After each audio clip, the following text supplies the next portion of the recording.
Section 1. You will hear two colleagues, Marcus and Ella, discussing a work project.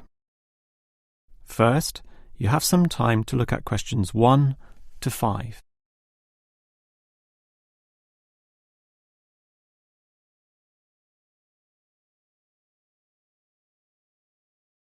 You will see that there is an example that has been done for you. On this occasion only, the conversation relating to this will be played first.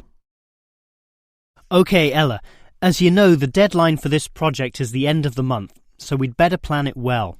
Yes, I've already been thinking along those lines, and I've decided we should divide this project into 3 phases. The pre-phase, then phase 1, and then phase 2, with strict deadlines involved for each one. The woman uses the term pre-phase, so pre-phase has been written in the space. Now we shall begin. You should answer the questions as you listen, because you will not hear the recording a second time. Now listen carefully and answer questions 1 to 5. Okay, Ella, as you know, the deadline for this project is the end of the month, so we'd better plan it well. Yes, I've already been thinking along those lines, and I've decided we should divide this project into 3 phases. The pre-phase, then phase 1, and then phase 2, with strict deadlines involved for each one. Given that we have to finish this quickly, that sounds good. Tell me more. The pre-phase is the simplest. We just need to allocate a space or a place to do our planning, and this space will need to be quite big. Sure, and we have to decide on the equipment needed as well. Remember the last project when we didn't have enough projectors to present our ideas?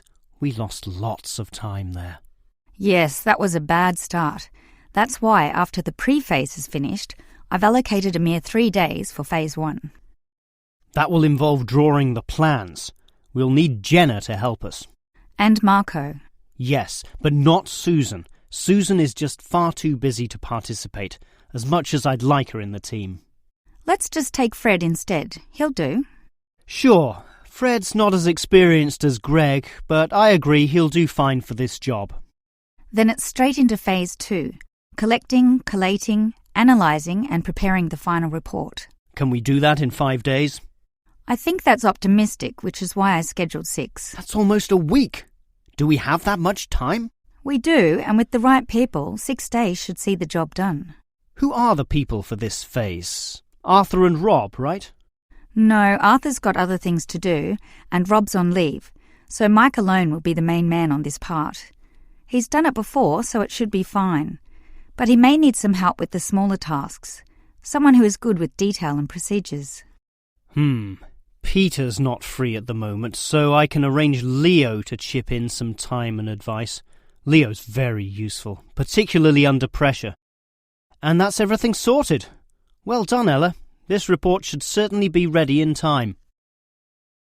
Before you hear the rest of the conversation, you have some time to look at questions 6 to 10.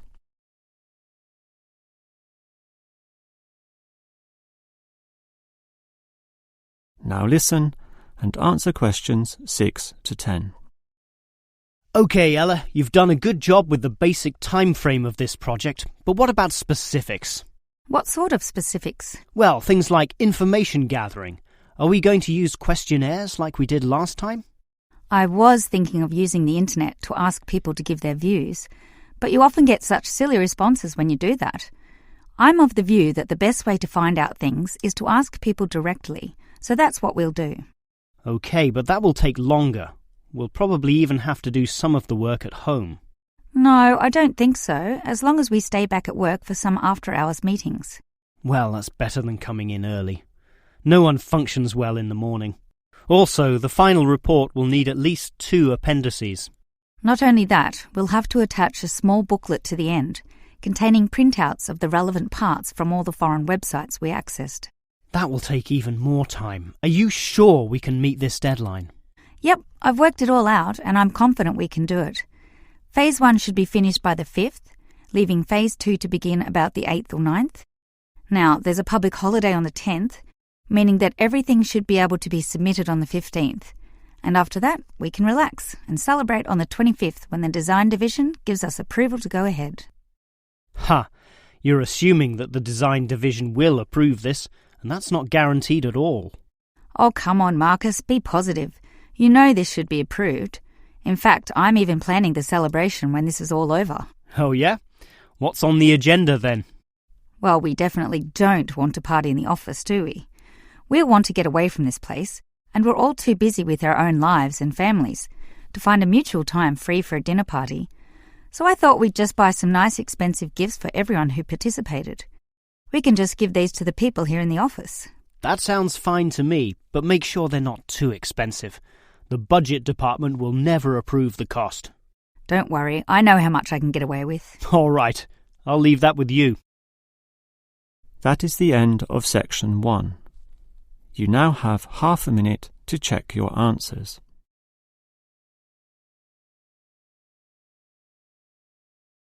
Now turn to section 2. Section 2. You will hear a maintenance worker talking to a university officer about some recent storm damage to the main building. First, you have some time to look at questions 11 to 15.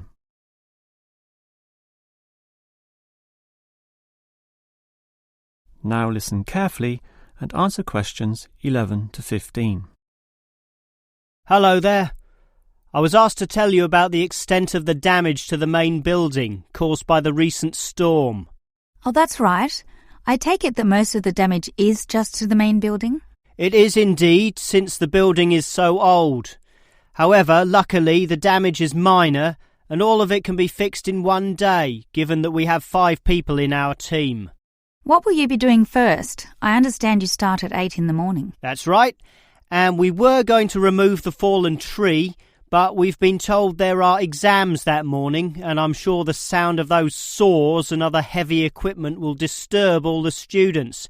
So instead we'll fix that leaky roof. That's a 4-hour job, since it involves substantial repair, not like fixing broken windows, which can be done quite quickly. So you'll fix the broken window after that, from midday? We could do that, but since we'll be working in the ceiling, it's more logical to get rid of those birds' nests there. It's a small job, but will require crawling inside the ceiling cavity, which is not an easy exercise, so that will take about an hour.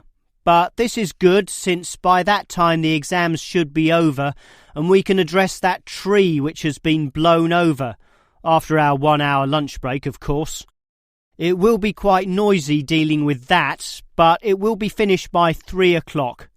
Some of our staff will then leave to fix things on another site. An office nearby needs a new window. But 2 of us, including myself, will remain here to paint over that discoloured patch of wall in your office. Oh, good. It looks so horrible at the moment. Well, we'll certainly make it look good once again.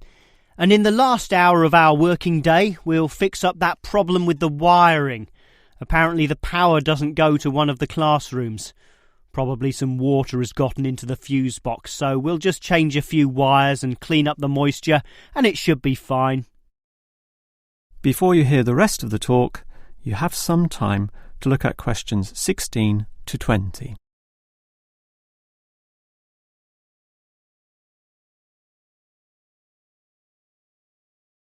Now listen and answer questions 16 to 20. I certainly appreciate all the effort you and your team are taking to fix things here, but I do have one request. And what is that? You said you're going to paint the back wall in my office. Will it be the same colour as before? Yes, we'll make it a nice white colour. Well, that's the point. I'd prefer it to be yellow to match the furniture. The furniture is orange, actually, but I think yellow's a nice match. Can you do that? We can certainly do that. Yellow it is.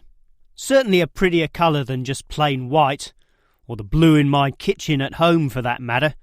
And we can leave the paint can with you in case you need to do some touch-ups or if the stain reappears. I'll just leave it in the garden shed, the one next to the main classroom.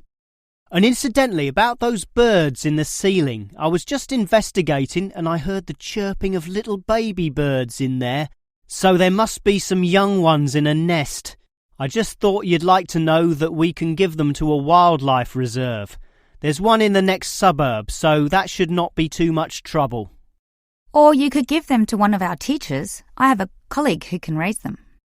I would say the wildlife reserve is a better option, since the people there are used to dealing with animals. And as for that fallen tree, we'll cut it up into small pieces, and that can be firewood in my house, so that won't be wasted either, although the smoke will cause some pollution. But I have a special licence for my fireplace, so no one can object to that. I've noticed also that the university has a garden bin for the smaller items, leaves and sticks and bark and so on, so we can dispose of material in that also. You do have some waste piles out the back, but a proper garden bin means that the material will be recycled, and that's better for the environment, so you can rest assured we will use that. That is the end of section 2. You now have half a minute to check your answers.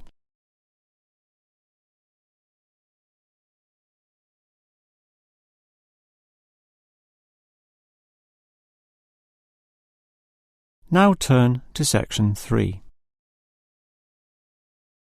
Section 3. You will hear 3 students, Steve, David and Susan, discussing the different courses they attend. First, you have some time to look at questions 21 to 26.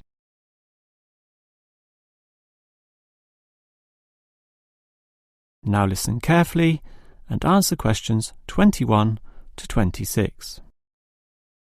Well, gentlemen, we've almost finished our second semester at this university. What do you think of all the courses we attend?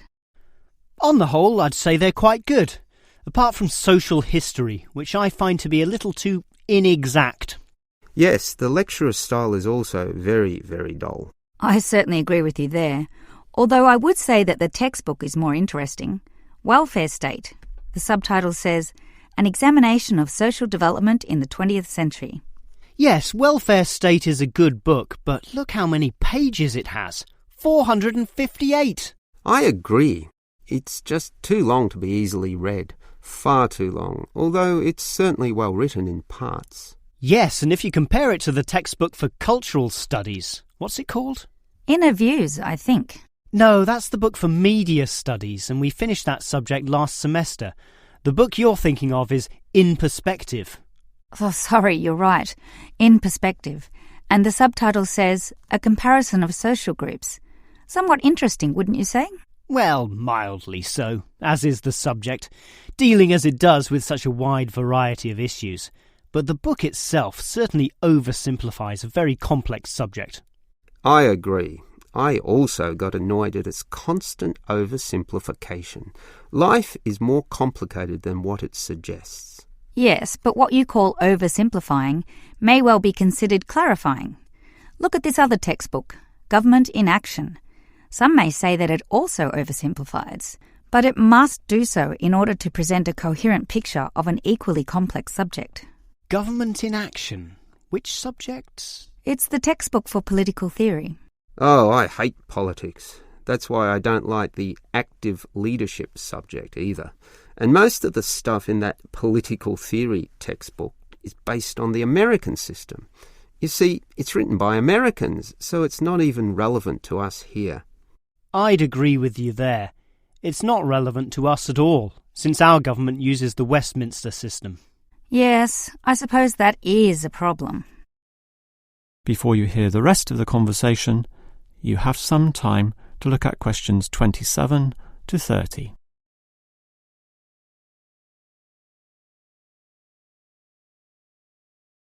Now listen and answer questions 27 to 30.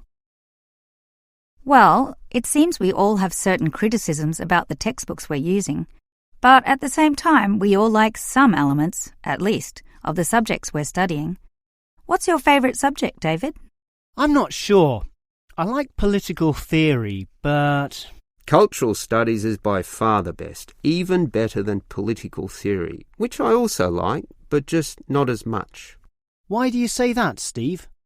I was thinking perhaps social history is worth considering as best. Social history is good, but I made my choice because the subject is relevant to this modern society. But so is social history, and I like the historical element, which the other subjects lack. Even political theory examines history only briefly and in a very narrow way, so I'd say social history is the most rewarding for me. What about you, Susan? I think social history is certainly very good, but political theory is, in fact, the best, since basically every human system boils down to politics. So, despite a certain irrelevancy in the details, the basic message remains as relevant as ever. Oh, Susan, you can't be serious. Let's ask Olive again. She's over there. Olive! Which subject do you think is the best? A difficult question.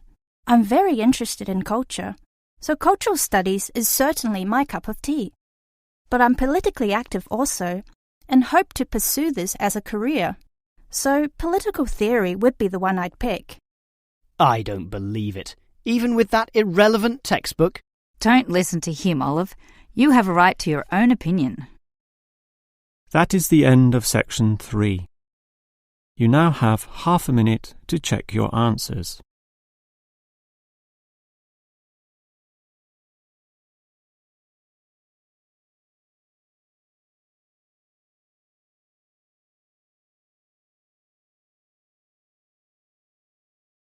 Now turn to section 4. Section 4. You will hear a lecturer talking about the movement of population towards cities. First, you have some time to look at questions 31 and 32.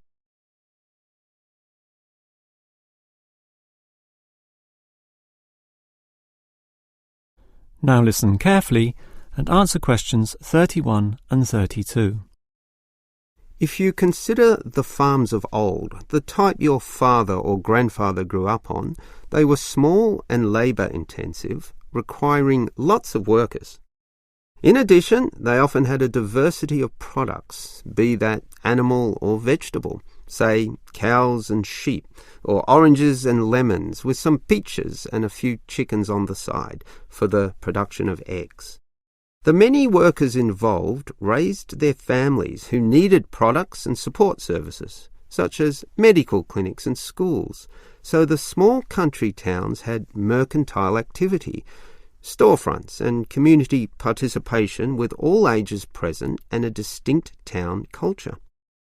And how it has changed. Travel to any small country town in virtually any developed country, and you will often see that these places are now somewhat forlorn and deserted, lacking life and vigour. Many of the residents have long since moved towards the big cities, so the country areas have become depopulated and their downtowns empty. This phenomenon is so predictable and widespread that it even has a name, rural flight or rural exodus, and it has produced some fairly predictable problems. Before you hear the next part of the lecture, you have some time to look at questions 33 to 35.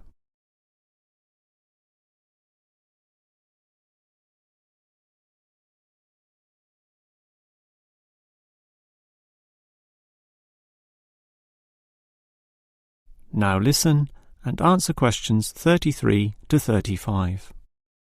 As for the causes of rural exodus, the most obvious is the industrialisation of agriculture. This comes in two aspects, one of them being monocultural farming practices.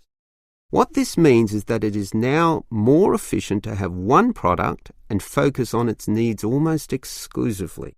So, for example, animal husbandry will usually involve a single type of animal, say pigs, but with huge factory farming techniques, or, in other words, the second aspect, economies of scale. This means instead of 200 pigs, there'll be 2,000, tightly fitted into small pens or cages, with high-density waste disposal and automatic feeding systems. Yet, despite this huge size, it can all be controlled by just a dozen farm workers pushing the right button. You might not like it, but in a competitive market, The cheaper the overheads, the better, and one can't argue with market economics. It's simply the way of the modern world, and it has changed the face of rural districts, mostly for the worst. Before you hear the rest of the lecture, you have some time to look at questions 36 to 40.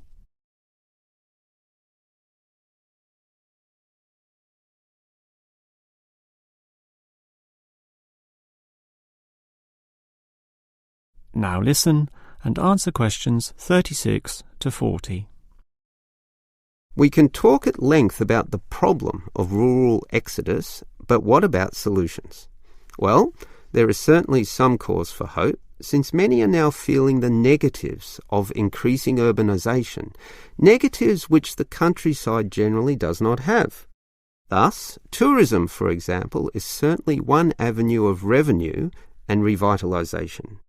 The most important consideration here is that the local residents themselves participate in developing such initiatives and deciding what happens, since outsiders, be they state government or city-based planners, do not fully understand the local settings, the possibilities which may be on offer, or the town culture, since even small rural areas can be highly distinctive from neighbouring ones.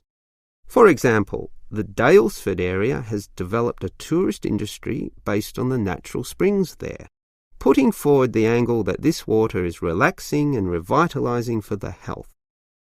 There has been the development of spas, saunas and small-scale accommodation within its picturesque hillsides. And another solution is to utilise the predominant local product. This takes advantage of the fact that many city people are developing a dislike for factory-produced and packaged foodstuffs. They are becoming interested in products that can be sold directly to them at a cheaper price while preserving all the freshness from the tree or animal. It is important here that the country area is not only characterised by a specific product, but markets this idea well. For example, many areas of country Victoria have developed widespread grape growing and winemaking facilities and encourage wine tasting tourism, now a thriving industry with an international patronage. Similarly, Harcourt is famous for apples, Shepparton for mature cheeses, and Mildura for its citrus products. Such strategies, done well, give hope that rural areas can revitalise somewhat and once again be lively and interesting places to live in. That is the end of section 4. You now have half a minute to check your answers.